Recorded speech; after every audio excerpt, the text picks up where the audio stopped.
जिनकीर दावतेर जागा इशारा अमिता के देगी दुआए मदीना।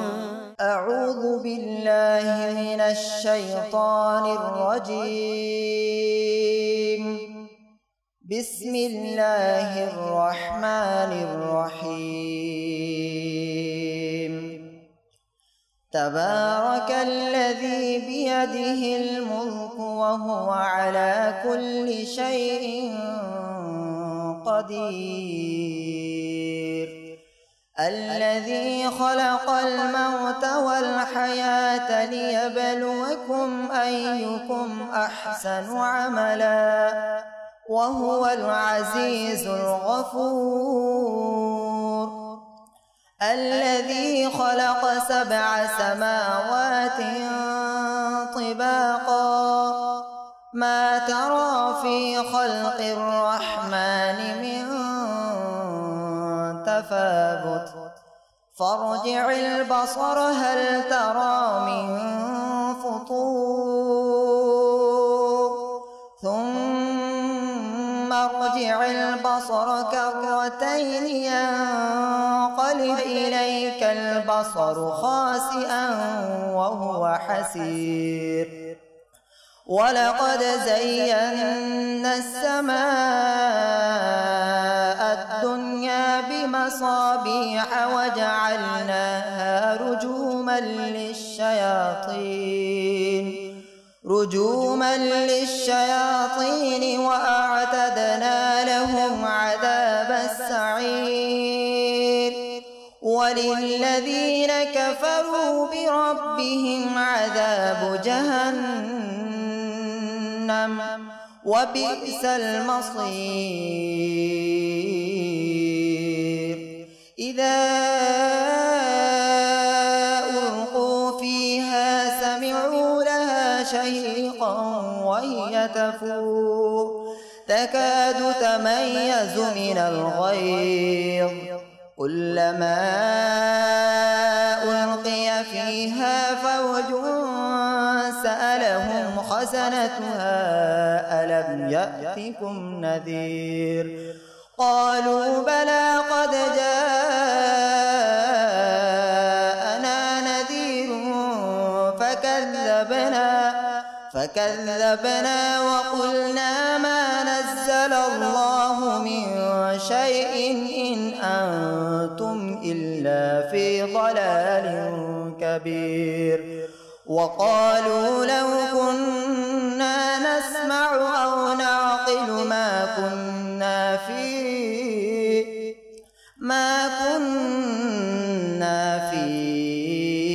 أصحاب السعير. فاعترفوا بذنبهم فسحقا لأصحاب السعير. إن الذين يخشون ربهم بالغيب لهم مغفرة وأجر كبير. وأسروا قولكم أو اجهروا به إنه عليم بذات الصدور. ألا يعلم من خلق وهو اللطيف الخبير. هو الذي جعل لكم الأرض ذلولا فامشوا في مناكبها وكلوا من رزقه وإليه النشور. أأمنتم من في السماء أن يخسف بكم الأرض فإذا هي تمور أم أمنتم من في السماء أن يرسل عليكم حاصبا فستعلمون كيف نذير. ولقد كذب الذين من قبلهم فكيف كان نكير. أولم يروا إلى الطير فوقهم صافات ويقبضن ما يمسكهن إلا الرحمن إنه بكل شيء بصير أمن هذا الذي هو جند لكم ينصركم من دون الرحمن إن الكافرون إلا في غرور أمن هذا الذي يرزقكم إن أمسك رزقه بل لجوا في عتو ونفور أفمن يمشي مكبا على وجهه أهدى أمن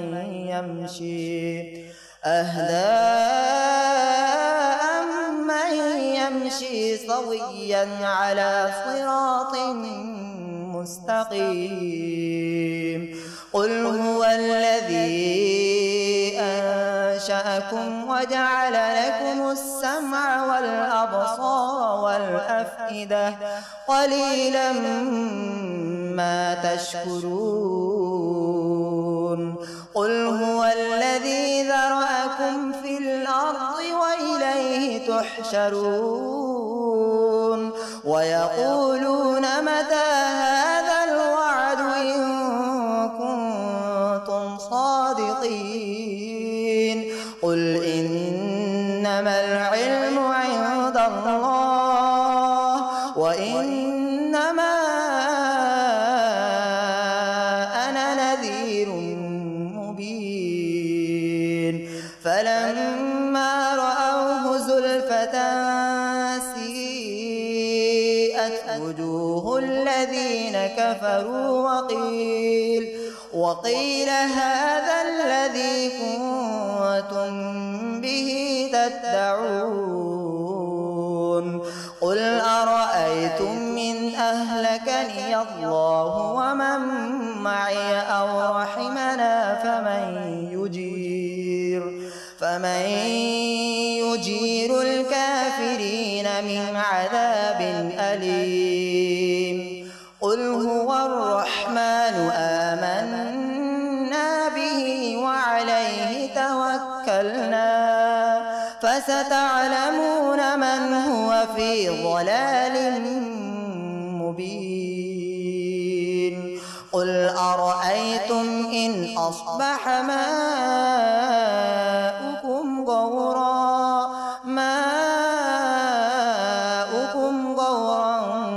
فمن يأتيكم بماء معين الله يأتينا وهو رب العالمين صلوا على الحبيب صلى الله تعالى على محمد পিস নেবেরা ও মাদানী চ্যানেলের দর্শক শ্রোতা আসুন আমরা কালাম শ্রবণ করার আগে কিছু ভালো ভালো নিয়ত করে নিই আল্লাহ তাআলা ও তার হাবিব সাল্লাল্লাহু আলাইহি ওয়াসাল্লামের সন্তুষ্টি অর্জন ও সওয়াব হাসিলের নিয়তে কালাম শ্রবণ করব।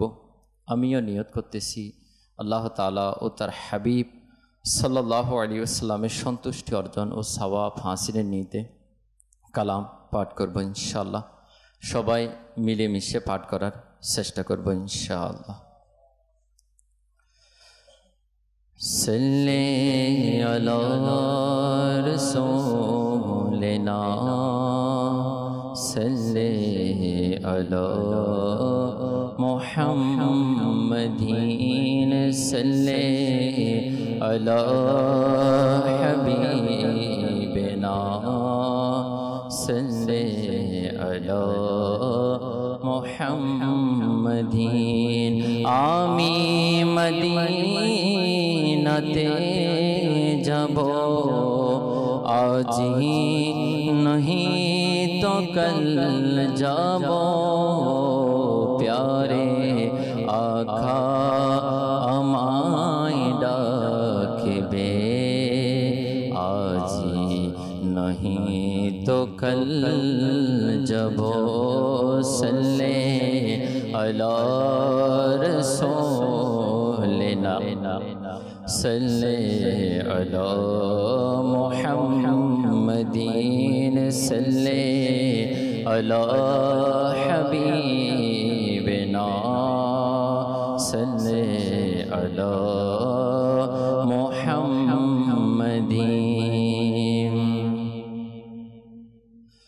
सुब्हानल्लाह सुब्हानल्लाह सुब्हानल्लाह सुब्हानल्लाह सुब्हानल्लाह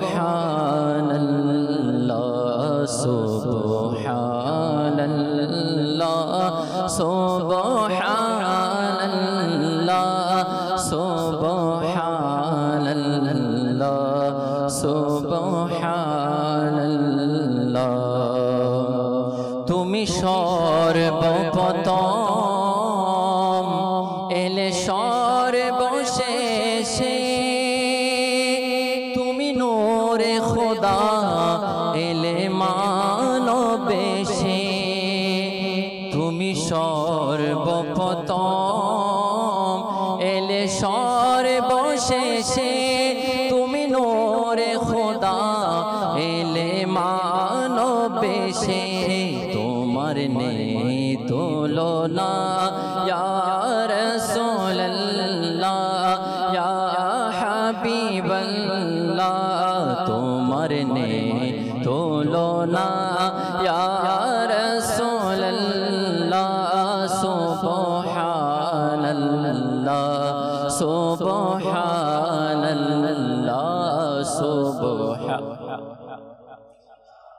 সুবহানাল্লাহ সুবহানাল্লাহ সুবহানাল্লাহ।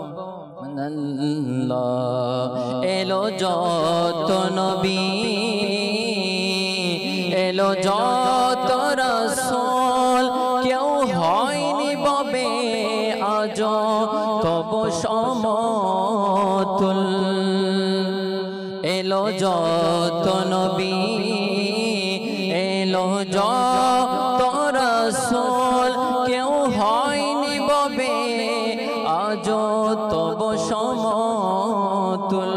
হয়নি হবে না ইয়া রাসূলুল্লাহ, হয়নি হবে না ইয়া হাবিবাল্লাহ, হয়নি হবে না ইয়া রাসূলুল্লাহ।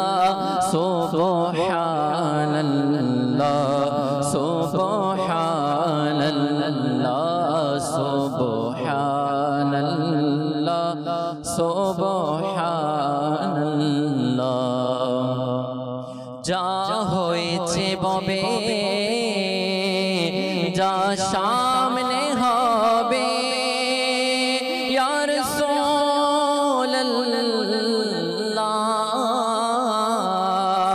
যা হয়েছে ববে যা সামনে হবে, কে কবে মরবে কবে বৃষ্টি হবে।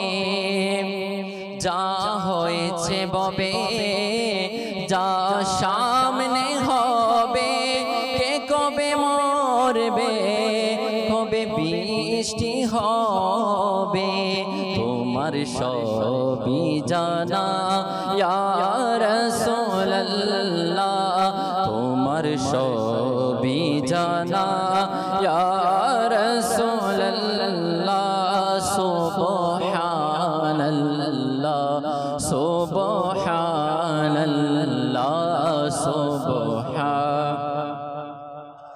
সুবহানাল্লাহ। যত ওলিও শহীদ সবে ফুল গোরাসূল, এ দরদমের তুমি মূল গোরাসূল। যত ওলিও শহীদ সবে ফুল গোরাসূল, এ দরদমের তুমি মূল গোরাসূল। তোমার নেই উপমা ইয়া রাসূলুল্লাহ, তোমার নেই উপমা ইয়া রাসূলুল্লাহ। সুবহান যদি মূল মারা যায় ফুল বেছে তাকে না, তারা জীবিত তুমি মৃত বুঝে আসে না।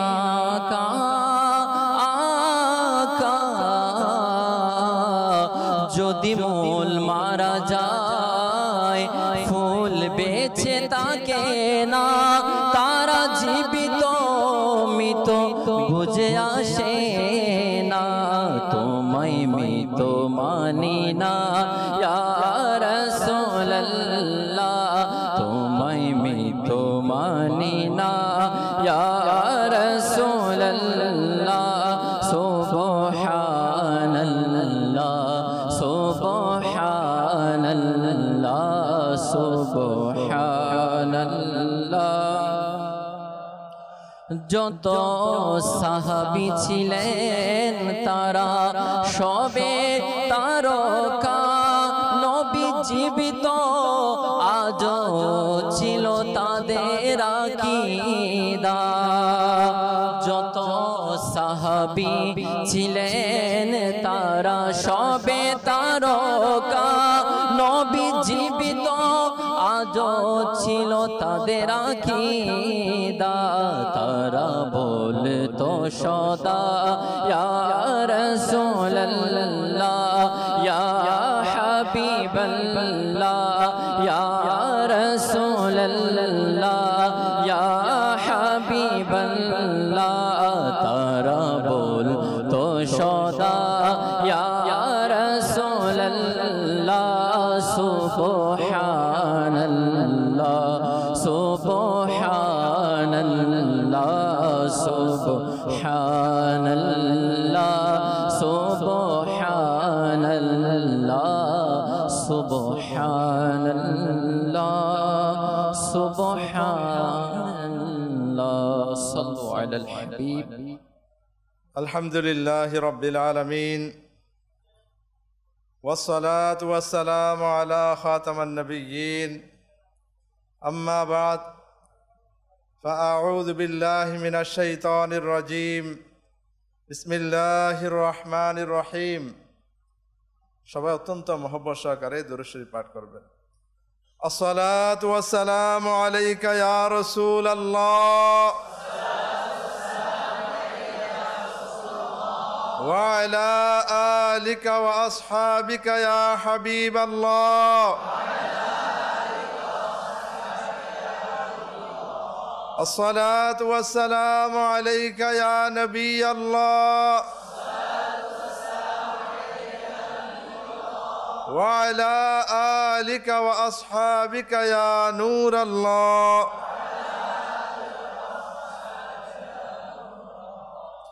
নাওয়াইতু সুন্নাতাল ইতিকাফ। আমার প্রাণপ্রিয় ইসলামী ভাইয়েরা এবং মাদানী চ্যানেলের দর্শক শ্রোতা,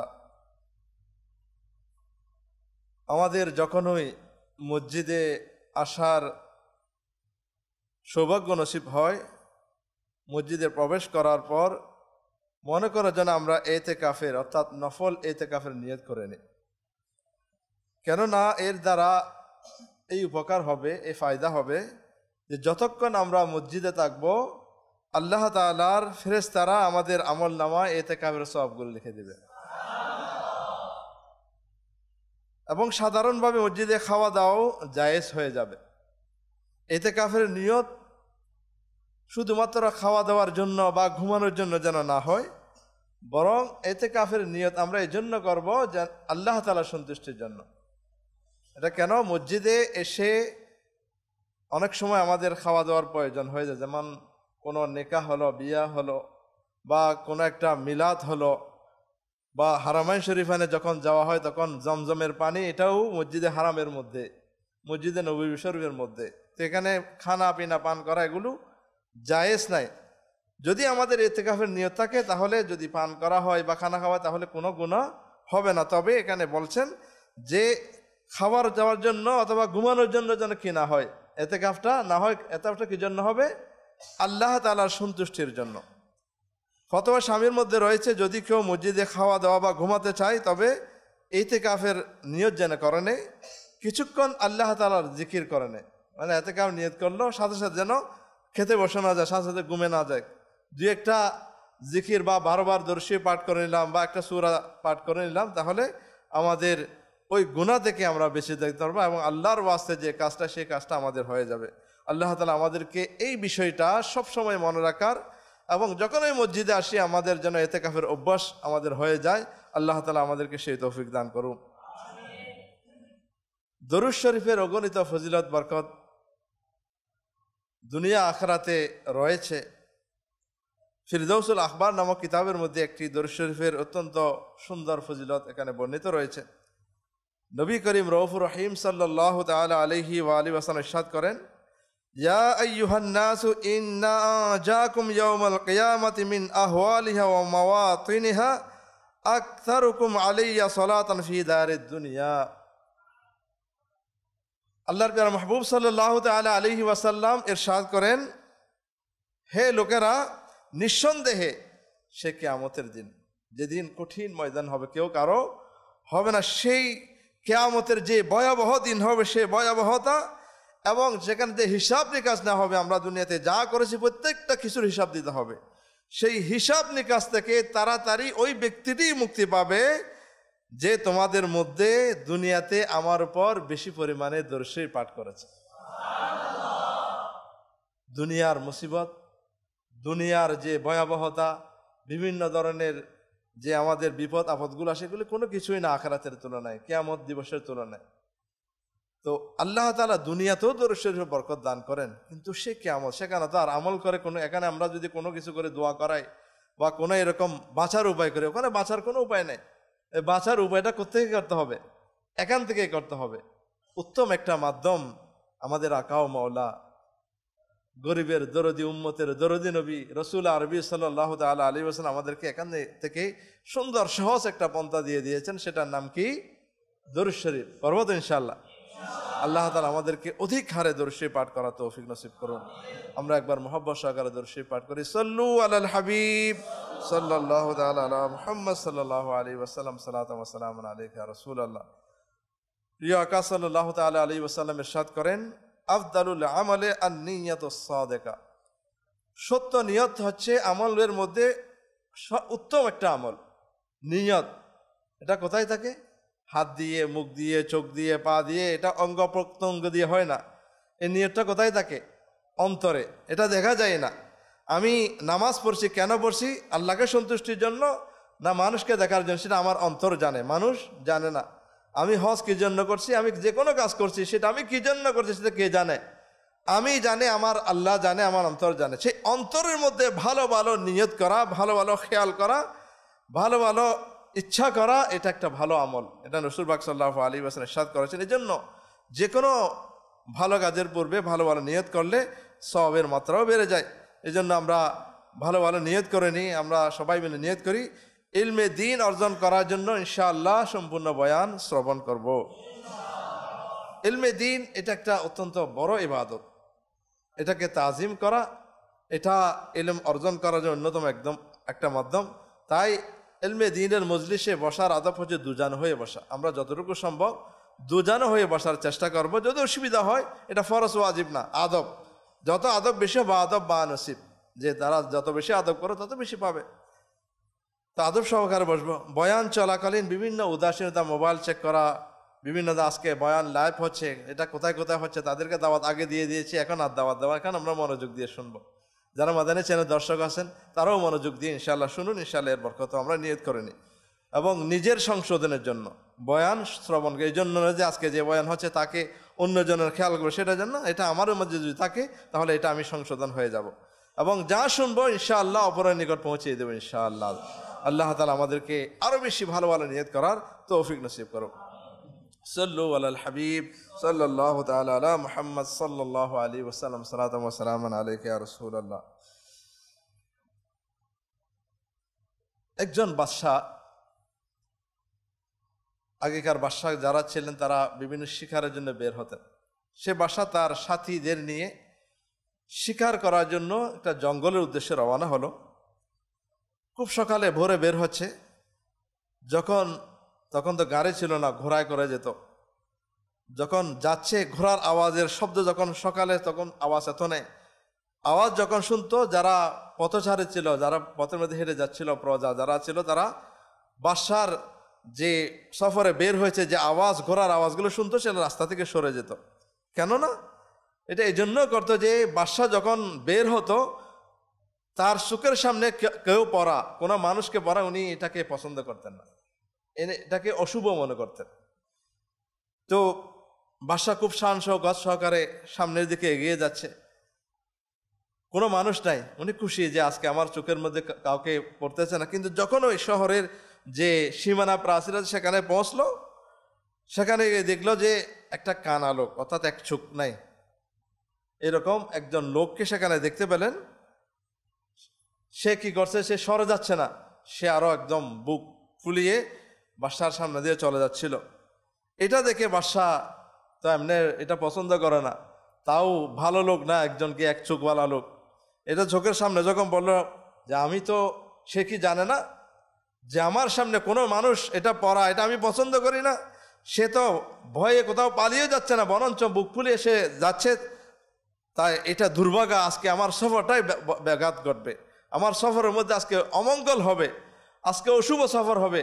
তাকে এক কাজ করো, তাকে একটা গাছের সাথে বন্দি করে রাখো, বেঁধে রাখো, যখন আমি ফিরে আসবো তার কি শাস্তি হবে সেটা আমি নির্ধারণ করব।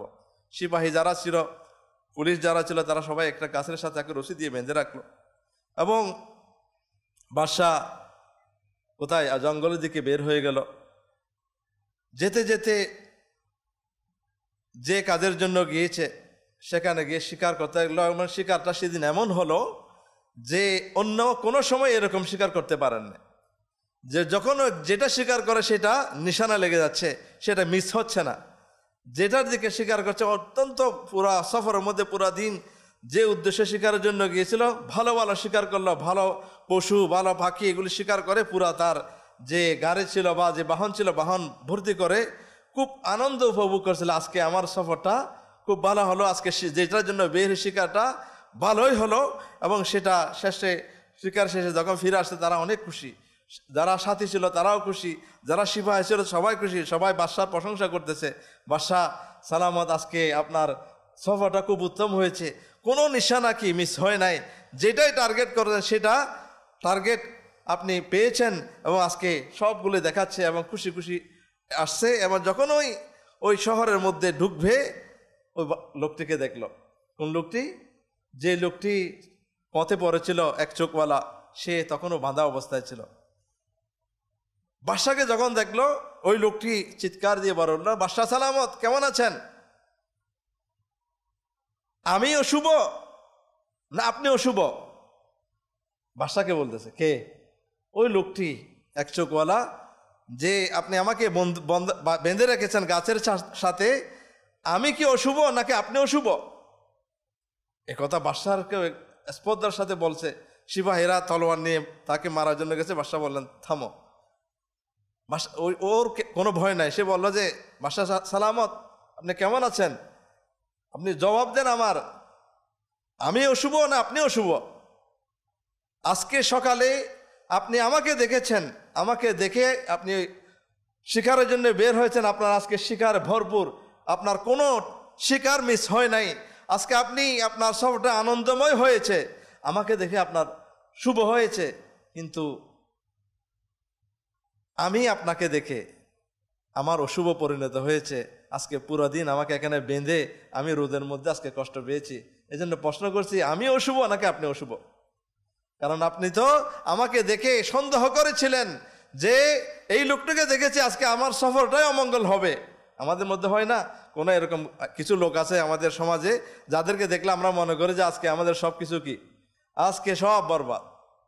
তো এগুলি অনেক পুরানো প্রথা, এটা কুসংস্কার, যে কোনো কিছু, কোনো পাখি, কোনো খালি কলসি এরকম দেখলে আমাদের মধ্যে এখানে একটা কুসংস্কার আছে, এটা আমাদের মধ্যে অমঙ্গল হবে। তো বাদশারও এরকম একটা কি ওয়াহাম ছিল, একটা ভাবনা ছিল, এটা সন্দেহ ছিল যে আমার আজকে সফরটা ঠিক হবে না। কিন্তু উল্টা হয়ে গিয়েছে, যে বাদশার সফরটা আরো ভালো হয়েছে। এই জন্য ওই লোকটি বলল যে আমাকে দেখে তো আপনার ভালো হয়েছে, মঙ্গল হয়েছে, কিন্তু আপনাকে দেখে আমার অমঙ্গল হয়েছে, যে আমি সারাদিন আজকে কষ্ট পেতে হয়েছে, আমাকে বেঁধে রাখা হয়েছে, আমি রোদের মধ্যে আজকে সারাদিন এখানে দাঁড়িয়ে রয়েছি, না খানা পিনা সব কিছু। এই জন্য এই কথা শুনে বুদ্ধিমান বাদশা বললেন যে না, সে ঠিকই বলেছে, আমার যে ধারণা ছিল যে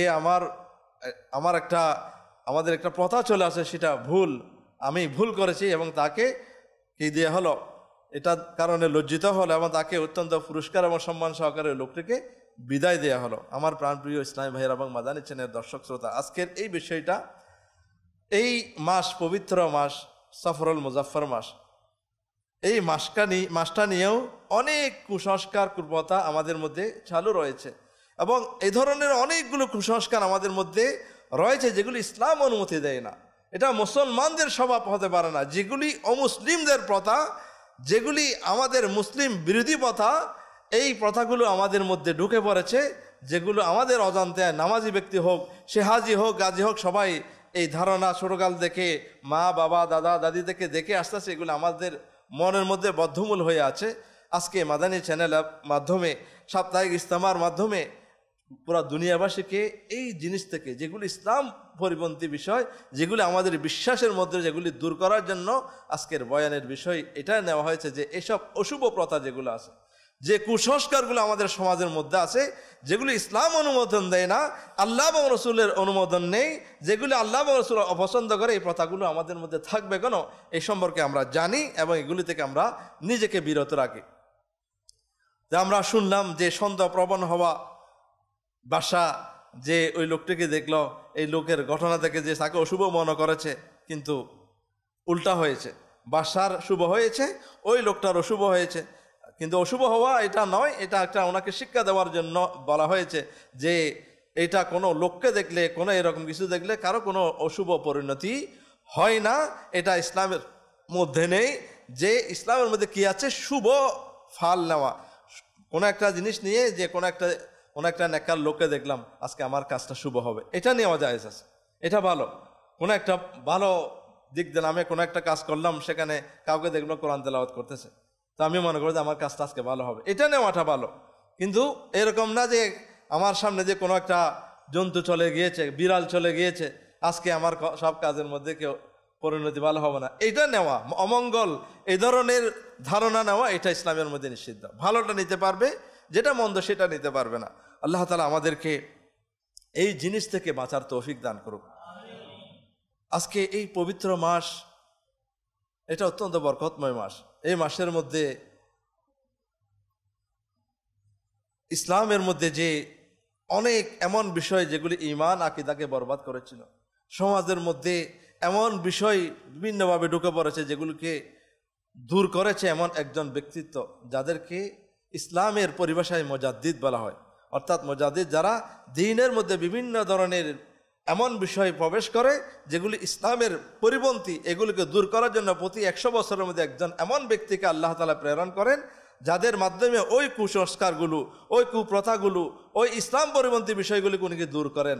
এরকম একজন মুজাদ্দিদ হলেন আমাদের আকা আলা হযরত ইমাম আহলে সুন্নাত ইমাম আহমদ রেজা খান ফাজিল বেরেলভী রহমতুল্লাহ তাআলা আলাইহি।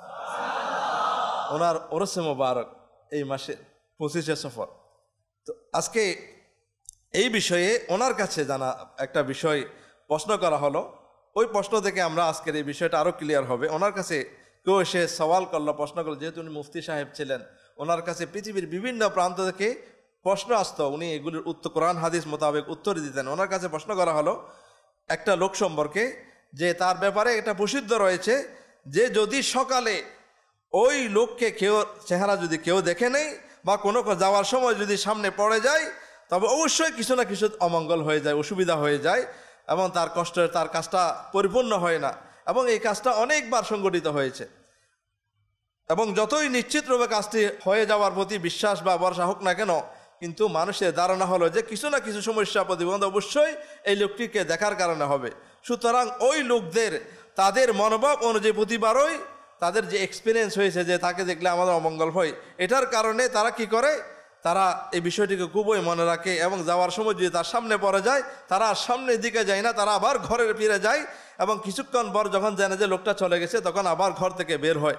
যেন অশুভ লোকটি, অমঙ্গল লোকটি যেন আমার সামনে না পড়ে। যদি আবার পড়ে যায় তাহলে আমার অকল্যাণ হবে। এখন প্রশ্ন হলো হুজুরের কাছে, আলা হজরের কাছে প্রশ্ন করছে যে এই যে একটা এই লোকটির ব্যাপারে প্রসিদ্ধ রয়েছে এবং এটার ব্যাপারে লোকেরা তার থেকে দূরে থাকে। এখন প্রশ্ন হলো যে ওই লোকদের এরূপ বিশ্বাস এবং তারা যে ঘরে ফিরে যায়, তাকে চলে যাওয়ার পর যে যায়, এই যে কাজটুকু করে, এটা শরীয়ত মোতাবেক কতটুকু এটা শরীয়ত সম্মত? এটা তো কোনো দোষের নেই। তখন আলা হজরত রহমতুল্লাহ এর উত্তর দিচ্ছেন, আমাদের পবিত্র শরীয়তে এর কোনো ভিত্তি নেই, মানুষের মনের এটা একটা সন্দেহ মাত্র। ইসলামের এটার মধ্যে কোনো ভিত্তি নেই যে কোনো মানুষকে দেখলে অমঙ্গল হওয়া, এটা ইসলামের মধ্যে মোটেও নেই। এটা মোটে আমরা আজকে কি জানলাম মাদানী চ্যানেলের দর্শক শ্রোতা, আমরা জানলাম যে কোনো মানুষের মধ্যে অকল্যাণ বলতে নাই। এটা যেন আমাদের মন থেকে বের করে দিই। শরীয়তের আদর্শ হলো ইদা তাতায়্যারতুম ফামদু, যদি কোনো অশুভ কুধারণা সৃষ্টি করে তবে সে অনুযায়ী আমল করবে না। অর্থাৎ কেউ যদি মনে করে যে এই কাজটি করলে অশুভ হবে, এই লোকটিকে দেখলে আমার কাজের মধ্যে অশুভ, তখন এটা যদি মনের মধ্যে আসে সেটার কি করবে, সেটাকে প্রতিহত হবে।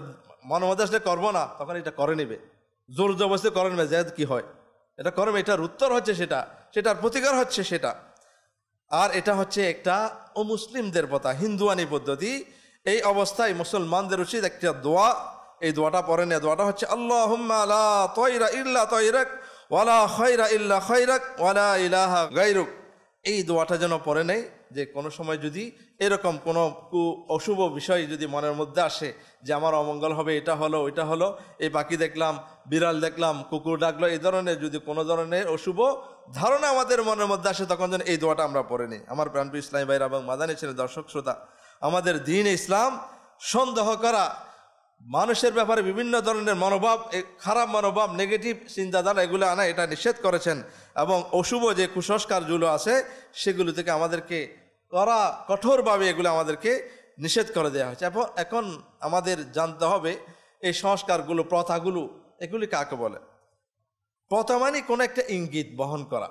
প্রথা মানে কি আমাদের মধ্যে যেগুলি, যে আমি এই কাজটা করলে এটার ইঙ্গিত হচ্ছে কি এটা খারাপ হবে। আমি ঘর থেকে বের হলাম, হঠাৎ করে হোঁচট খেলাম, আমার কাজটা আজকে কি হবে, এরকম একটা কি ইঙ্গিত নেওয়া যে আমার এটা ভালো হবে না, খারাপ হবে, একটা ইঙ্গিত। এই ইঙ্গিতকে বলা হয় প্রথা। এটার মধ্যে দুইটা জিনিস আছে, একটা শুভ আর একটা কি অশুভ। অশুভ ইঙ্গিত, শুভ ইঙ্গিত, একটা কুসংস্কার, একটা ভালো, একটা অশুভ প্রথা, একটা শুভ প্রথা। আল্লামা মোহাম্মদ বিন আহমদ আনসারি কুরতুবী রহমতুল্লাহ তাআলা আলাইহি তাফসীরে কুরতুবীতে এটার ব্যাপারে উল্লেখ করেন, শুভ প্রথা হলো যে কাজের ইচ্ছা পোষণ করেছে সে সম্পর্কে কোনো কথা শুনে সে কাজের পক্ষে প্রমাণ গ্রহণ করা। এটি তখনই হয় যখন কথাটি শুভ হয়, যদি অশুভ হয় তাহলে সেটা অশুভ প্রথা। এটার হচ্ছে যে আমি কোনো কাজ করতে যাচ্ছি, যেটা বলেছিলাম যে আমার সামনে কোনো আলেমে দিন পড়লো, কোনো বুজুর্গ পড়লো, তো আমি এটাকে কি আমার কাজটা আছে ভালো ভালো ভালো মানুষের সাথে দেখা হলো। আবার সেটা যদি কোনো একটা এমন মানুষ যে সমাজের মধ্যে যাকে ঘৃণা করা হয়, যে এক চুক বিশিষ্ট এই ধরনের মানুষকে দেখি, তখন এটার মধ্যে আমরা অমঙ্গলের একটা গেদে, এটাকে অশুভ প্রথা। যে এই ইঙ্গিত যেগুলো, এটাকে বলা হয় প্রথা।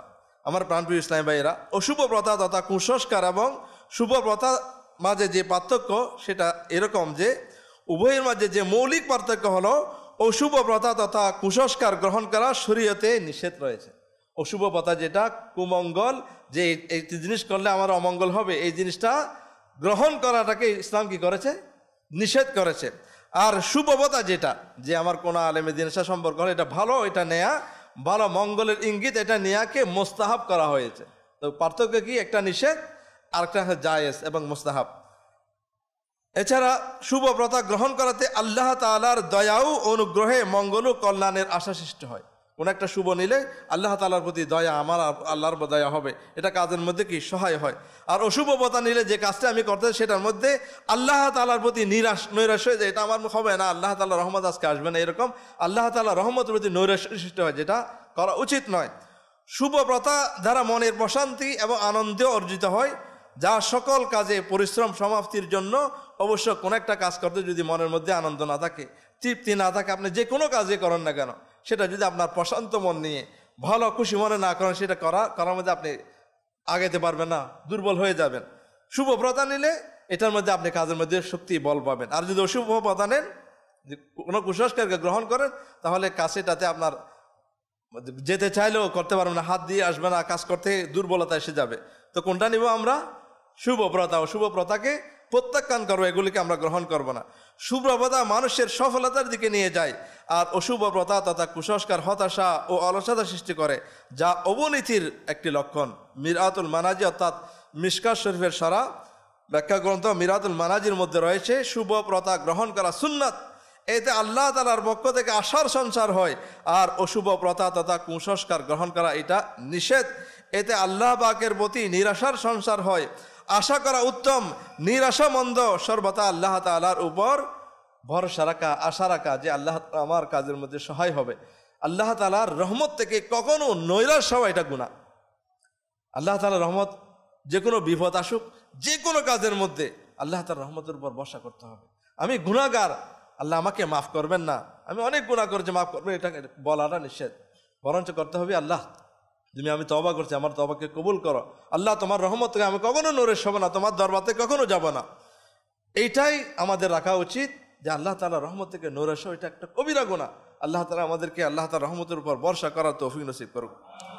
আমার প্রাণপ্রিয় ইসলামী ভাইয়েরা এবং মাদানী চ্যানেলের দর্শক শ্রোতা, অমুসলিমদের মাঝে বিভিন্ন বিষয়ে অশুভ প্রথা গ্রহণ করা এটা অত্যন্ত পুরনো রীতি। এটা এখনকার অনেক পুরনো, এটা অমুসলিমদের, তাদের সন্দেহপ্রবণ লোকেরা প্রত্যেক বস্তু থেকেই প্রভাব গ্রহণ করে। যেমন কোনো ব্যক্তি কোনো কাজের জন্য বের হলো, আর পথে কোনো পশু সামনে দিয়ে চলে গেল, বা কোনো বিশেষ পাখির আওয়াজ কানে এলো, তবে দ্রুত তারা ঘরে ফিরে যেত। এমনিভাবে কিছু দিন ও মাসে কারো আশাকে অশুভ মনে করা তাদের মধ্যে প্রসিদ্ধ ছিল। অনুরূপভাবে এইরূপ কল্পনা বা মনে করা আমাদের সমাজেও অনেক প্রসারিত হয়ে গিয়েছে। ইসলামে এইরূপ সন্দেহ প্রবণতাকে কখনো অনুমতি দেয় না। আর ইসলাম যেখানে অন্যান্য অহৈতুক প্রথার মূলোৎপাটন করেছে, সেখানে এই মন্দ প্রথাকে নিঃশেষ করে দিয়েছে। আসুন অশুভ প্রথা তথা কুসংস্কার সম্পর্কে আমাদের নবী রাসূলুল্লাহ আরবি রহমতুল্লিল আলামিন সাল্লাল্লাহু আলাইহি ওয়াসাল্লাম আমাদেরকে কি ইরশাদ করেছেন, এ সম্পর্কে দুটি ইরশাদ আমরা শুনব। আল্লাহর প্যারা মাহবুব সাল্লাল্লাহু আলাইহি ওয়াসাল্লাম ইরশাদ করেন, যখন তোমরা হিংসা করো তখন তোমরা এটাতে অতিরঞ্জিত করিও না। হাসদ যখন হয়ে যায়, হিংসা হয়ে যায়, সেটার মধ্যে অতিরঞ্জিত করিও না। যখন তোমাদের কোনো একটা কুধারণা, মানুষের প্রতি একটা ভালো ধারণা না হয়, নেগেটিভ চিন্তা আসে, কুধারণা আসে, তখন এটার প্রতি তোমরা বিশ্বাস করো না। আর যখন তোমাদের কুসংস্কার সৃষ্টি হয়, তবে সেই কাজটা করে ফেলো। অর্থাৎ আমি এখানে বিড়াল দেখেছি, অমুক দেখেছি, এটা করলে অমঙ্গল হবে, যাব না, এটা করিও না, বরঞ্চ চলে যাবে, কাজটা করে ফেলবে। এটা কে বলছেন? আমার নবী রাসূল আরবি সাল্লাল্লাহু আলাইহি ওয়াসাল্লাম। আরেকটি হাদিসে ইরশাদ করছেন, আমার উম্মতের মাঝে তিনটি বিষয় অবশ্যই থাকবে। আমার উম্মতের মধ্যে তিনটি বিষয় অবশ্যই থাকবে। একটা হচ্ছে কি? অশুভ প্রথা, মানে যেটা কুসংস্কার আমরা বলি। আরেকটা হচ্ছে হিংসা, আরেকটা হচ্ছে কুধারণা, বদগুমানি। মানুষের প্রতি কোনো একটা ফোন না তুললে, দেখো আমার ফোনটা তুলতেছে না, আমাকে এটা দাওয়াত দেয় না, এটা করে, বিভিন্ন ধরনের আমরা বদগুমানি করি, এটা নিষেধ। তো এক সাহাবী রাদিয়াল্লাহু তাআলা আরজ করেন, ইয়া রাসূলুল্লাহ সাল্লাল্লাহু আলাইহি ওয়াসাল্লাম, এটা খারাপ অভ্যাস। যে লোকের মাঝে এই তিনটি অভ্যাস থাকবে, উম্মতের মাঝে থাকবে, কিন্তু থাকাটা তো ভালো নয়। যদি থেকে যায়, তারা এটা দূর করবে কিভাবে, এটার প্রতিকার কিভাবে করবে? তা রাসূল পাক সাল্লাল্লাহু আলাইহি ওয়াসাল্লাম এটার প্রতিকার করার পদ্ধতি আমাদেরকে বলে দিয়েছেন। কিভাবে করবে? যখন তুমি হিংসা, তোমার অন্তরে কারো প্রতি হিংসা সৃষ্টি হয়ে যায়, তখন আল্লাহ তাআলার দরবারে ইস্তিগফার করো, আল্লাহ তাআলার দরবারে ক্ষমা চাও, বরং নিজের জন্য চাও, যার প্রতি হিংসা হচ্ছে তার জন্যও চাও, ইনশাআল্লাহ অন্তর থেকে হিংসা চলে যাবে। শয়তান বলবে, যার জন্য হিংসা সৃষ্টি করে দিয়েছি তার জন্য মাপ চাচ্ছে, তার অন্তরে আমি হিংসা সৃষ্টি করে লাভ কি? তার জন্য দোয়া করো, যাকে হিংসা করো তার জন্য আল্লাহ তাকে মাফ করে দাও, তাকে অডেল সম্পত্তির মালিক করে দাও। যখন দোয়া করো, শয়তান আর এখানে আসে আপনার কারো প্রতি কি হিংসা সৃষ্টি করবে না, তার ইস্তিগফার করো, তওবা করো। আর যখন তুমি কোনো কুধারণা করো, এর মধ্যে জমেতে করো, অর্থাৎ দৃঢ়তা করো। কোনো একটা কুধারণা সৃষ্টি হলো কারো প্রতি, না এটা আমি যেটা মনে করছি এটা ঠিক আছে, এটা সে আমাকে ইচ্ছে করে দাওয়াত দেয় নাই বিয়েতে, মেজবানের মধ্যে আমাকে ইচ্ছে করে দাওয়াত দেয় না, একটা মনের মধ্যে কে হয়তো ভুলে গেছে, ভুলে দেয় না, এখন আমার মনের মধ্যে ইচ্ছে করে আমাকে দেয়, আমার প্রতি হিংসা আছে এই জন্য। তো এটা যখন মনে কারো প্রতি আসবে, তখন এটাকে জায়গা দিও না অন্তরে, না না না, এটা কোনো কারণ আছে, হয়তো ভুলে গিয়েছে বা কোনো এরকম মনের মধ্যে ভালো ধারণা সৃষ্টি করো, কুধারণটা মনের মধ্যে রেখো না, এটা দূর করে দাও। এটার প্রতিকার কয়টা গেল? দুইটা। একটা হচ্ছে যে কোনো এই কারোর প্রতি হিংসা আসলে কি করবে? ইস্তেগফার তওবা করবে। আর কখন কুদারণ আসলে কি করবে, সেটার মধ্যে কি এটা মনের মধ্যে রাখবে না, সেটা মন থেকে দূর করে দেবে। আর যদি কোনো অশুভ প্রথা তোমার বের হয়ে আসে, এরকম কোনো কিছু আসে, তখন সেটা থেকে এই কাজ থেকে বিরত থাকে না, বরঞ্চ কাজটা না করা থাকলেও করো নাও, এটা সেটা করে নাও। আলহামদুলিল্লাহ এই ব্যাপারে আমাদের বুজুর্গানে দিন যারা রয়েছেন তারা এটার প্রতি রাসূল পাক সাল্লাল্লাহু আলাইহি ওয়াসাল্লাম হাদিসের উপর ওরা আমল করে দেখিয়েছেন।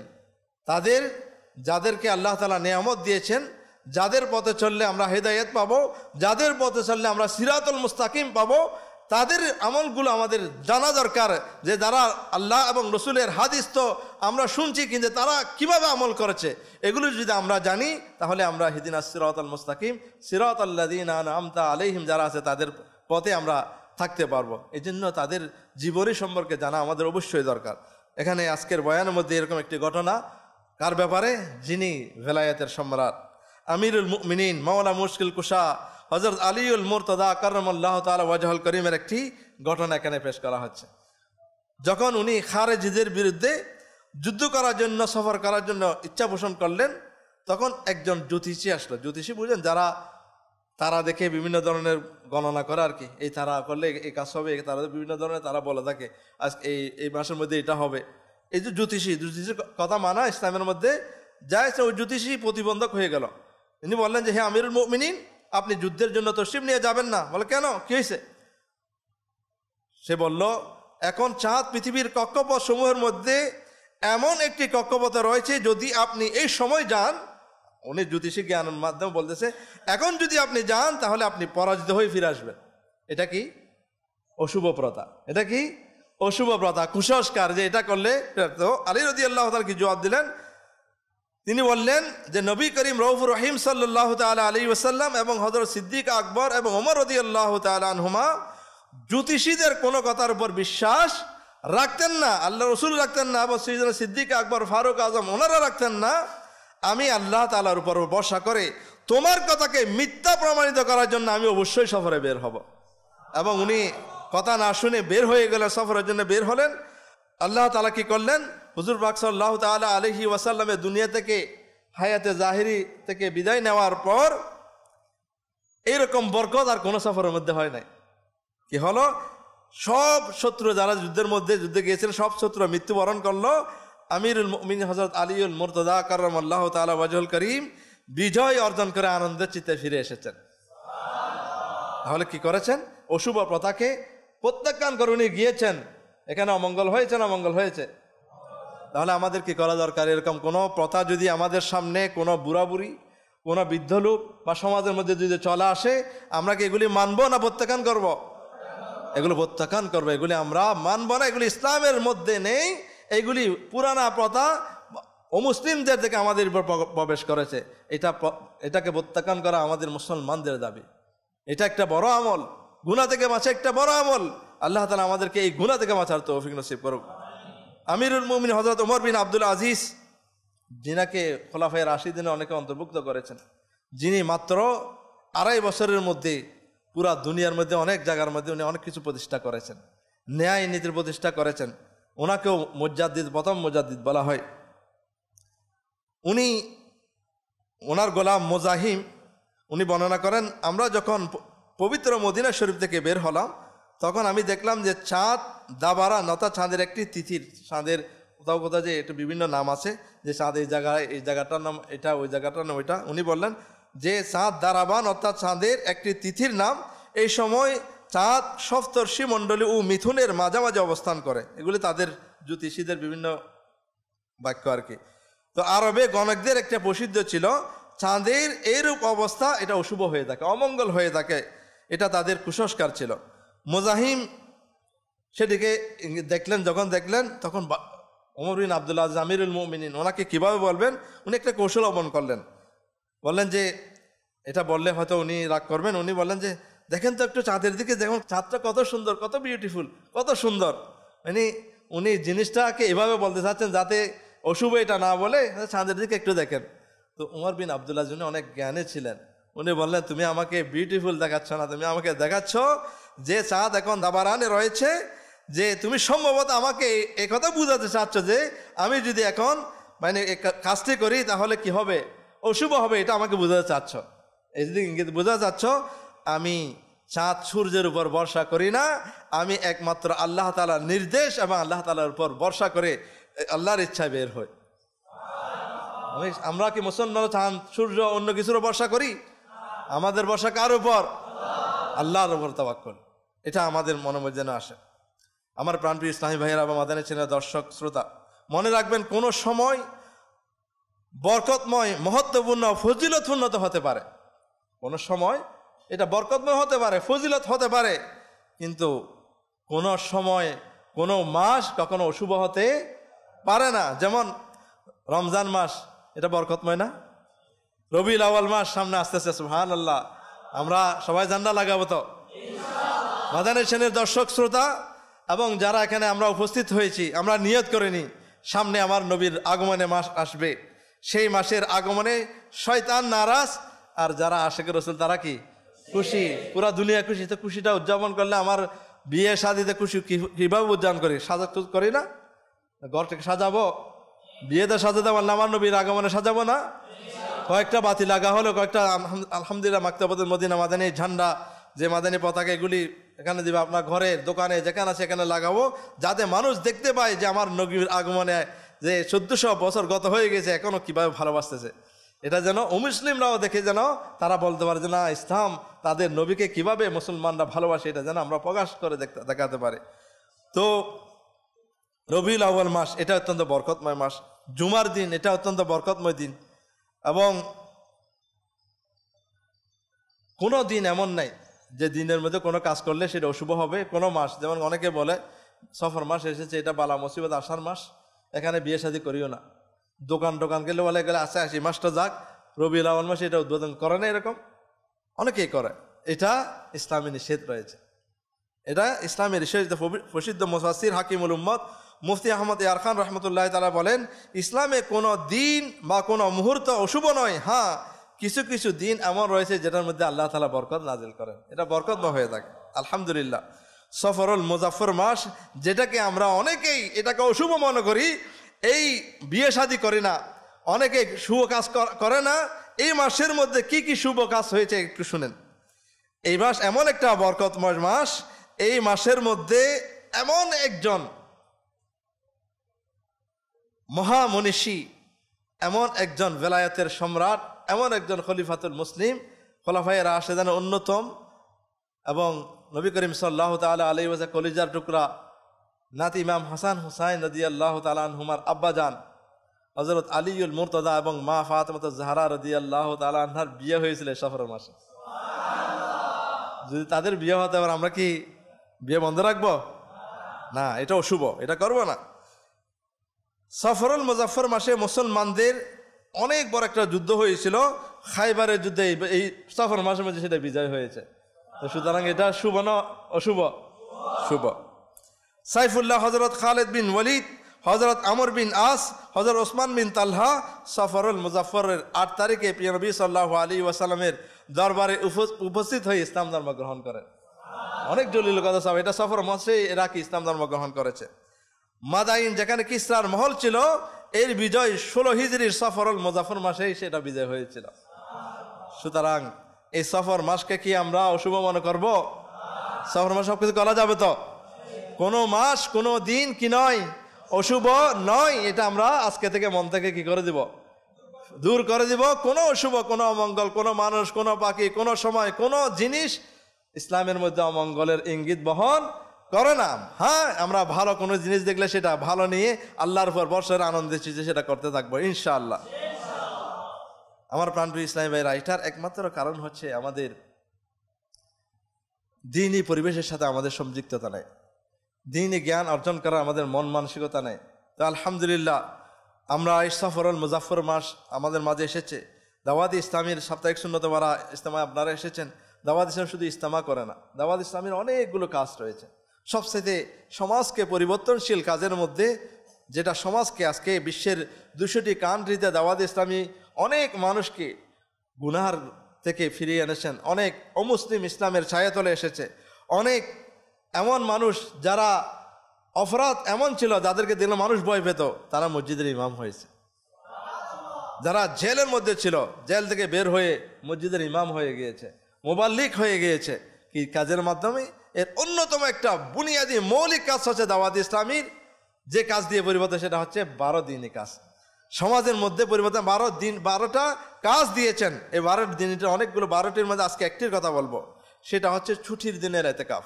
কি ছুটির দিনের এতেকাফ? এটা একটা আমাদের সবার জন্য আছে। দাওয়াত ইসলামের কাজ মানে এটা মুসলমানদের কল্যাণের জন্য। যে দাওয়াত ইসলামের এই সাংগঠনিক কাজগুলো এই জন্য নয় যে আমরা এখানে অনেক সদস্য বানাবো, বানিয়ে আমাদের একটা বিশাল একটা হবে, আমরা ইলেকশনের মধ্যে বিজয় অর্জন করবো। এটা দাওয়াত ইসলামীর সাংগঠনিক উদ্দেশ্য নয়। আমাদের একটাই উদ্দেশ্য, মানুষ খারাপ থেকে, গুনাহ থেকে বেঁচে আল্লাহ এবং রসুলের পথে চলবে, জাহান্নামের পথ থেকে বেঁচে জান্নাতের পথে চলবে। এই জন্য এই কর্মসূচিগুলা। এই কর্মসূচিতে অংশগ্রহণ করাতে লাভ না ক্ষতি? করবো তো। ছুটির দিন এটা অত্যন্ত সহজ। ছুটির দিন আমরা ছুটি থাকি, এটা আমরা বিভিন্ন গুনাহের মাঝে গল্প গুজবের মধ্যে কাটিয়ে দিই। সেটা হচ্ছে কীরকম? আমরা ছুটির দিনের জুমার পর থেকে আসর পর্যন্ত, আসর থেকে বা মাগরিব পর্যন্ত কোনো একটা মসজিদের মধ্যে গেলাম, সেখানে এতেকাফ করলাম, সেখানে বিভিন্ন উজুর পদ্ধতিগুলো শিখলাম, সেখানে আমাদের কিছু মাসালা শিখলাম, কিছু দরজ বয়ান শিখলাম, দিনই কথাবার্তা হলো। এটা আমাদের জন্য কল্যাণ না? তো এটা করবো ইনশাল্লাহ, সবাই মিলেমিশে আমরা সবাই করতে পারি। এটার জন্য কোনো কিছুর প্রয়োজন নেই, এটা অংশগ্রহণ করা। আমরা মোবাল্লিগরা যাবেন, আপনার সঙ্গ দিবেন ইনশাআল্লাহ। আল্লাহ তাআলা আমাদেরকে এগুলি করার তৌফিক নসিব করুন। এখন আমরা কিছু এমন বিষয় শুনবো যেগুলি আমাদের সমাজের মধ্যে এরকম অশুভ বিষয় আমাদের মধ্যে রয়েছে। এগুলি কিছু মেসাল আজকের বয়ানের মধ্যে তুলে ধরেছেন, যেন আমরা এগুলি থেকে আইডিয়া করতে পারি যে এইসব কাজগুলো হচ্ছে আমাদের সমাজের কুসংস্কার, কুপ্রথা। এগুলি থেকে আমরা বিরত থাকবো ইনশাআল্লাহ। যেমন এরূপ দেখা যায় কখনো অন্ধ, ল্যাংড়া, কানা বা প্রতিবন্ধী লোকের সাথে কখনো কোনো বিশেষ পশু পাখি দেখে অথবা কোনো এরকম আওয়াজ শুনে কুসংস্কারের শিকার হয়। এরকম এটা যে কোনো এরকম লোককে দেখলে, এরকম পশুকে দেখলে, এরকম পাখিকে দেখলে, কোনো গাধার আওয়াজ বা এমন আওয়াজ শুনলে এগুলি দেখলে কুসংস্কার হয়, এই আমার কাজটা অশুভ হবে। এটা সমাজের মধ্যে জারি হয়েছে বিভিন্ন জায়গার মধ্যে। এগুলি থেকে আমরা বিরত থাকবো। কখনো কোনো সময় দিন বা মাসকে অশুভ, যেমন সফরের কথা বললাম, অনেকেই জিলকত মাসকেও অশুভ মনে করে। এগুলোকে আমরা কখনো আর কি মনে করবো না, অশুভ মনে করবো না। কোনো কাজের ইচ্ছা করলো আর কেউ কাজের পদ্ধতিতে ক্ষতির সম্ভাবনা দেখিয়ে বলল কিংবা কাজটি বন্ধ করে দিতে বলল, তবে এ থেকে অশুভ প্রথা বা কুসংস্কার বের করে নেয় যে এই তো তুমি বাম হাত ঢুকিয়ে দিলে। কোন একটা কাজ করলো, বসে বললো যে দেখ এখন করিস না। তখন সে বললো যে এই তো আমি করলাম, ভালো নিয়ত করলে, তুমি এখানে কি করলো, এখানে আমার এই কাজটা আর কি হবে না, শুভ হবে না। এই ধরনের বিশ্বাস রাখা এটাও একটা অশুভ প্রথা। এভাবে অনেকের মধ্যে আছে অ্যাম্বুলেন্সের আওয়াজ শুনছে, আমার কাজের মধ্যে কোনো হবে না। ফায়ার ব্রিগেডের আওয়াজ শুনছে যে আমার কাজের মধ্যে কি হবে না, আর মঙ্গল হবে না। এইটাও একটা কি কুপ্রথা। কখনো পত্রপত্রিকায় প্রকাশিত নক্ষত্র ও রাশির ফলাফল দেখেও নিজের জীবনে দুঃখ দুশ্চিন্তা টেনে। এরকম দেখা যায় রাশি এলে জ্যোতিষীদের বিভিন্ন এগুলি আসবে, এগুলি পরে তখন নিজের সাথে মিলায়। এগুলি ইসলামে আছে? এগুলো অশুভ, এগুলি আমরা মানি না। কখনো মেহমান বিদায় নেওয়ার সময় যদি কেউ যদি ঘর ঝাড়ু দেয়, বলে যে আজকে অশুভ হয়ে গেল, এরকম কোনো জায়গায় আছে এগুলো মেশান আনছে, এগুলিও করবো না। কখনো জুতা খোলার সময় জুতার উপর যদি জুতা চলে আসে, জুতার উপর জুতা শীত হয়ে গেল, উল্টা হয়ে গেল, তখন বলে যে আমার কাজের মধ্যে অশুভ। এটাও কি আমরা মানব না, অশুভ প্রথা। অনেক সময় চোখ লাফায় না, এটা যে আমরা সমাজের মধ্যে আছে যে ডান চোখ লাফালে বিশ্বাস করে যে আমার কোনো বিপদ আসবে, অথবা পায়ে চুলকায়, বিভিন্ন ধরনের চুলকায়, এই ধরনের কোথাও শরীরের মধ্যে এরকম কথা আমাদের বিশ্বাস হয় যে কি আমাদের এই কাজটার মধ্যে অশুভ হবে। এটা ইসলামের মধ্যে নাই। কখনো বিড়ালের ডাক, কখনো কুকুরের ডাক, এগুলোকে আমরা অশুভ মনে করি, এটাও ইসলামের মধ্যে নাই। প্রথম গ্রাহক কোনো দোকান করলো, একটা গ্রাহক আসলো, সে দরদাম করলো, সে কিছু না নিয়ে গেল, আমার আজকে পুরো দিনটাই শেষ। তুমি প্রথম আজকে কাস্টমার, তুমি এখান থেকে আমার আজকে অশুভ হবে সারাদিন, এটা ইসলামে নাই। এটা আমরা যেন আমাদের মনের মধ্যে না রাখি। নববধূ কোনো একটা বধূ আনলো, কিছুদিন পর বা ওই দিন বা 2-1 দিন পর একটা কোনো পরিবারের মধ্যে বা তার আত্মীয় স্বজন কোনো মানুষ মারা গেল, এই বউর জীবন শেষ। সে বললে এই মেয়েটা না একদম মানে অলক্ষণে মেয়ে, যে তাকে আনার পর মুখ মারা গিয়েছে, আমার যতদিন এটা থাকবে। এটা ইসলামে আছে? নাই। এটা কারণ এটা হায়াত মত আল্লাহ তাআলার হাতে। এটার জন্য আমরা কোনো মহিলাকে, কোনো নারীকে, কোনো ইসলামী বোনকে এরকম যেন আমরা অপবাদ না দিই, সে অনেক কষ্ট পায়। ইসলামে কষ্ট দেওয়া এটা জায়েজ নেই। কোনো মহিলা যদি গর্ভবতী হয় তাকে মৃত ব্যক্তির নিকট আসতে দেওয়া হয় না, তার সন্তানের উপর প্রভাব পড়বে, এটাও কি কুপ্রথা। এভাবে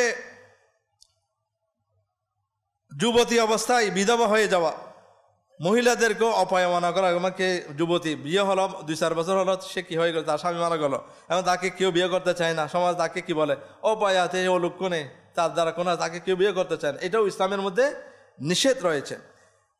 অযথা কেউ কেসি চালাচ্ছে, বলে যে এটা কি হবে, ঝগড়া হবে।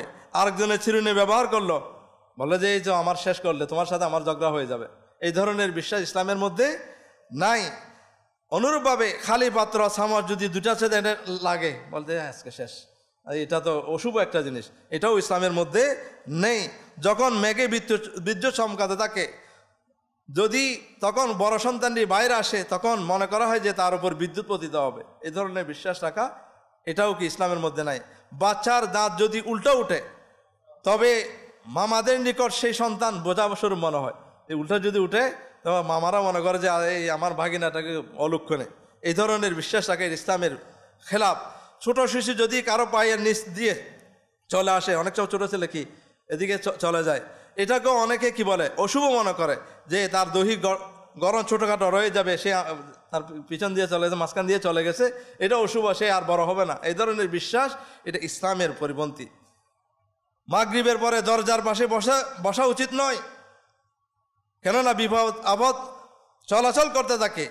এটা ইসলামের পরিপন্থী, এটা অশুভ একটা জিনিস, এটা অশুভ বিশ্বাস, এটা কুসংস্কার। ভূমিকম্প চলাকালে পালাবার সময় যদি কেউ মাটিতে পড়ে যায়, তবে সে বোবা হয়ে যাবে। এই ধরনের বিশ্বাস রাখা, এটা কি কুপ্রথা, অশুভ, এটা একটা কুসংস্কার। রাতের বেলায় আয়না দেখলে চেহারায় বাস পড়ে যাবে, রাতের বেলায় আয়না দেখতে দেন, এটাও ইসলামের মধ্যে নাই, এটা একটা কুসংস্কার। রাতে আঙ্গুল মটকালে অমঙ্গল আসে, এটাও একটা কুসংস্কার। সূর্যগ্রহণ বা চন্দ্রগ্রহণ হলে তখন গর্ভবতী মহিলা যারা, তাদেরকে বলে ছুরি দিয়ে কাটাকুটি করিও না, কারণ সন্তান হাত কাটা হবে, পা কাটা হবে, এগুলো কাটা হবে। আছে না আমাদের সমাজে? এটা কি ইসলামে আছে? আছে। এটা আমরা গ্রহণ করবো না ইনশাল্লাহ, বরঞ্চ আরো উল্টা করব। বলা হয়েছে কি, এরকম যদি উদাহরণ না যা আসে, আরো ভালো করে কি কাটতে দিব, যাতে কি এটা ওইটার খেলাপ হয়ে যায়, প্রতিবাদ হয়ে যায়। নবজাতকের কাপড় চোপড় নিয়ে ধুয়ে নিংড়ানো যাবে না। যারা গর্ভবতী, এরা বলে এগুলি তোমরা এরকম মুছে না, যে শিশু কি হয়ে যাবে, শিশুর যেটা ফেটে আছে, গর্ভে আছে, সেটা কি হবে, তার শরীরে ব্যথা সৃষ্টি হয়ে যাবে। কখনো কোনো সংখ্যাকে, এই সংখ্যা 13 নম্বর সংখ্যা, 12, 14, 15, এই সংখ্যাগুলিকে অশুভ মনে করে। এই ধরনের কয়েকটা মেসাল এখানে দিয়েছেন। যে স্থানের মধ্যে, যে অঞ্চলের মধ্যে যে অশুভ প্রথা আছে, অর্থাৎ এখানে আমাদের সারমর্ম হচ্ছে, যে জিনিসটা আমাদের সবচেয়ে বড় বিষয়, সেটা হচ্ছে কি, কোনো ধরনের অশুভ অমঙ্গল ইঙ্গিত নেয়া, এটা ইসলামের মধ্যে জায়েজ নাই। এটা যদি কোনো আমাদের সামনে আমরা যদি মধ্যে পড়ি, তাহলে এগুলিকে প্রতিহত করবো, এটা মানবো না, আমরা এটা মানবো না, বরং শুভ প্রথা যেগুলো সেগুলিকে গ্রহণ করব। আল্লাহ তাআলা আমাদেরকে এই সমস্ত কুসংস্কার থেকে, আমাদের মুসলমান ভাইদেরকে, ইসলামী ভাইদেরকে, আমাদের সমাজকে এই কুসংস্কার মুক্ত করে দিন। সবাই বলুন আমিন। কুসংস্কারের যে পরিণতিটা কি, মাকতাবাতুল মদিনা এই সম্পর্কে শুধু বয়ান না, আজকে তো বয়ান হচ্ছে, এগুলো নিয়ে আমাদের মাদানী চ্যানেল মধ্যে অনুষ্ঠান করা হয়, এবং আবার বই লিখে দিয়েছে একটা। আমাদের মাকতাবাতুল মদিনা অশুভ প্রথা নিয়ে একটা বড় একটা বই লিখেছেন, যাদের সম্ভব মাকতাবাতুল মদিনা দেখে এটা সংগ্রহ করে নেবেন। সেখানে বলা হচ্ছে যে এটার কুসংস্কারে বিশ্বাসীদের আল্লাহ তাআলার প্রতি বিশ্বাস বা ভরসা দুর্বল হয়ে যায়, আল্লাহ পাকের সম্পর্কে কুধারণা সৃষ্টি হয়ে যায়, ভাগ্যের উপর ঈমান দুর্বল হতে থাকে, শয়তানি কুমন্ত্রণার দরজা খুলে যায়। কুসংস্কারের কারণে মানুষের মধ্যে সন্দেহ প্রবণতা, অন্তরের দুর্বলতা, মনের ভয়, সাহসীনতা, কার্পণ্যের সৃষ্টি হয়ে যায়। অনেক ধরনের ব্যর্থতা আসতে পারে, যেমন কাজের পদ্ধতি সঠিক হওয়া, ভুল সময়ে ও ভুল স্থানে কাজ করা, এবং অপরিণামদর্শী কাজ করা। কিন্তু কুসংস্কারে অভ্যস্ত মানুষ নিজের ব্যর্থতাকে অশুভ সাব্যস্ত করার মাধ্যমে আত্মসংশোধন থেকেও বঞ্চিত হয়ে থাকে। কুসংস্কারের কারণে যদি আত্মীয়তার সম্পর্ক ছিন্ন হয়, তখন তাদের মধ্যে বিরাট বিরোধিতার সৃষ্টি হয়ে যায়। আমার প্রাণপ্রিয় ইসলামী ভাইয়েরা, আমরা ওই কুসংস্কার থেকে আমরা বাঁচার জন্য চেষ্টা করতে হবে। সেটার জন্য এই সম্পর্কে আমাদের ইলম অর্জন করতে হবে, এবং যখন এই ধরনের বিষয় আসবে, আমরা আল্লাহর উপর তাওয়াক্কুল, কার উপর? আল্লাহর উপর। আমরা কোনো জিনিসের মধ্যে আমাদের খায়ের ও বরকত নাই, মঙ্গল অমঙ্গল নাই, সেটা কোনো কিছুর মধ্যে মঙ্গল করবে কে? আল্লাহ, আমরা আল্লাহর উপর বিশ্বাস করব এবং যে দোয়াটা রয়েছে এই দোয়াগুলি করবো, আউযুবিল্লাহ পড়বো, হাসবুনাল্লাহু ওয়া নি'মাল ওয়াকিল এগুলি আমরা পড়ব এবং নেক প্রথা যেগুলি আছে এগুলিকে গ্রহণ করব। যেগুলি কুপ্রথা আছে, অশুভ প্রথা আছে, কুসংস্কার আছে যেগুলো আমাদের সমাজের মধ্যে প্রসিদ্ধ, এগুলি যেন আমরা কি না করি, এগুলি যেন প্রত্যাখ্যান করি। আমরা নিয়ত করি ইনশাআল্লাহ এগুলি আজকে থেকে আমাদের মন থেকে বের করে নিলাম ইনশাআল্লাহ।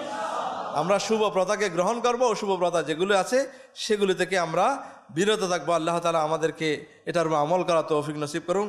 আমরা যে জিনিসগুলো আছে যেগুলি শুনলাম সেগুলি আমি নিজেও আমল করার এবং সবার কাছে পৌঁছে দেওয়ার এবং সবাই যেন আমরা আমল করতে পারি, আল্লাহ তাআলার কাছে দোয়া করি আল্লাহ তাআলা আমাদেরকে এই বিষয়গুলোর উপর আমল করা তৌফিক নসিব করুক।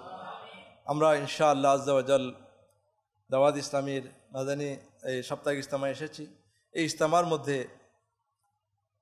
কিছু ভালো দরুদ শরীফ পাঠ করানো হয় ইনশাআল্লাহ আজ্জা ওয়া জাল। আমরা সবাই মিলে এই দরুদ শরীফ এবং দোয়াগুলো আমরা সবাই মিলে পড়বো ইনশাআল্লাহ। ঠিক আছে, সবাই ইনশাআল্লাহ একসাথে মিলেমিশে এগুলো পড়বো ইনশাআল্লাহ আজ্জা ওয়া জাল।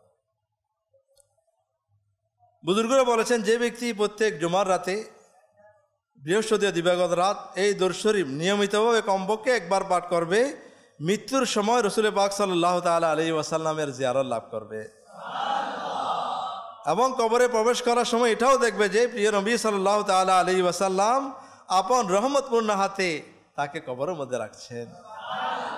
আসুন সবাই মিলে এই দরুদ শরীফটা পড়ি। আল্লাহুম্মা সাল্লি ওয়া সাল্লিম ওয়া বারিক আলা সাইয়্যিদিনা মুহাম্মাদিন আন-নাবিয়্যি আল-উম্মিয়্যি আল-হাবিবি আল-আলি আল-কদরি আল-আযীমি আল-জাহ ওয়া আলা আলিহি ওয়া সাহবিহি ওয়া সাল্লিম। হযরত সাইয়েদনা আনাস রাদিয়াল্লাহু তাআলা আনহু থেকে বর্ণিত, নবী করিম রউফুর রহিম সাল্লাল্লাহু তাআলা আলাইহি ওয়াসাল্লাম ইরশাদ করেন, যে ব্যক্তি এই দরুদ শরীফ পাঠ করবে যদি সে দাঁড়ানো থাকে তবে বসার পূর্বে, আর যদি বসা থাকে দাঁড়ানোর পূর্বে তার গুনাহ ক্ষমা করে দেয়া হবে। আসুন সবাই মিলে পড়ি। আল্লাহুম্মা সাল্লি আলা সাইয়্যিদিনা ওয়া মাওলানা মুহাম্মাদিন ওয়া আলা আলিহি ওয়া সাল্লিম। যে ব্যক্তি এই দরুদ শরীফ পাঠ করবে তার উপর রহমতের ৭০টি দরজা খুলে যায়। আমরা সবাই মিলে পড়ি সাল্লাল্লাহু আলা মুহাম্মদ। হযরত আহমদ সাহাবী রাহমাতুল্লাহি তাআলা আলাইহি কতিপয় বুজুর্গ থেকে বর্ণনা করেন, এই দরুদ শরীফ একবার পাঠ করলে ৬ লক্ষ বার দরুদ শরীফ পাঠ করা সওয়াব অর্জন হয়। আল্লাহুম্মা সাল্লি আলা সাইয়্যিদিনা মুহাম্মাদিন আদাদা মা ফি ইলমিল্লাহি সালাতান দাইমাতাম বিদাওয়ামি মুলকিল্লাহ। একদিন এক লোক আসলো প্রিয় আকা সাল্লাল্লাহু তাআলা আলাইহি ওয়াসাল্লাম ওই লোকটিকে নিজের এবং সিদ্দিক আকবর রাদিয়াল্লাহু তাআলা আনহুর মাঝখানে বসালেন। এই ইজ্জত সম্মান দেওয়া দেখে সাহাবায়ে কেরাম আশ্চর্য হয়ে গেলেন যে এই সম্মানিত লোকটিকে। যখন ওই লোকটি বিদায় নিল, চলে গেল, তখন রাসূল পাক সাল্লাল্লাহু আলাইহি ওয়াসাল্লাম ওই লোকটি সম্পর্কে বললেন যে সে যখন আমার উপর দরুদ শরীফ পাঠ করে তখন এভাবে দরুদ শরীফ পাঠ করে। আমরা সবাই মিলে এই দরুদ এভাবে পড়ি। আল্লাহুম্মা সাল্লি আলা মুহাম্মাদিন কামা তুহিব্বু ওয়া তারদা লাহ। নবী করিম রউফুর রহিম সাল্লাল্লাহু তাআলা আলাইহি ওয়াসাল্লাম ইরশাদ করেন, যে ব্যক্তি এভাবে দরুদ শরীফ পাঠ করবে তার জন্য আমার শাফাত অর্থাৎ সুপারিশ ওয়াজিব হয়ে যায়। আল্লাহুম্মা সাল্লি আলা মুহাম্মাদিন ওয়া আনজিলহুল মাকআদাল মুকাররাবা ইনদাকা ইয়াউমাল কিয়ামাহ। হযরত সাইয়েদনা ইবনে আব্বাস রাদিয়াল্লাহু তাআলা আনহুমা থেকে বর্ণিত, প্রিয় আকা মক্কি মদিনী মুস্তাফা সাল্লাল্লাহু তাআলা আলাইহি ওয়াসাল্লাম ইরশাদ করেন, এই দোয়া পাঠকারীর জন্য ৭০ জন ফেরেশতা ১০০০ দিন পর্যন্ত নেকি সমূহ লিখতে থাকেন। জাযাল্লাহু আন্না মুহাম্মাদান মা হুয়া আহলু। প্রিয় নবী সাল্লাল্লাহু তাআলা আলাইহি ওয়াসাল্লাম ইরশাদ করেন, যে ব্যক্তি এই দোয়া ৩ বার পড়ে নেবে সে যেন সব কদর পেয়ে গেল। আসুন সবাই মিলে পড়ি। লা ইলাহা ইল্লাল্লাহু আল হালিমুল কারীম সুবহানাল্লাহি রব্বিস সামাওয়াতি আস-সাব'i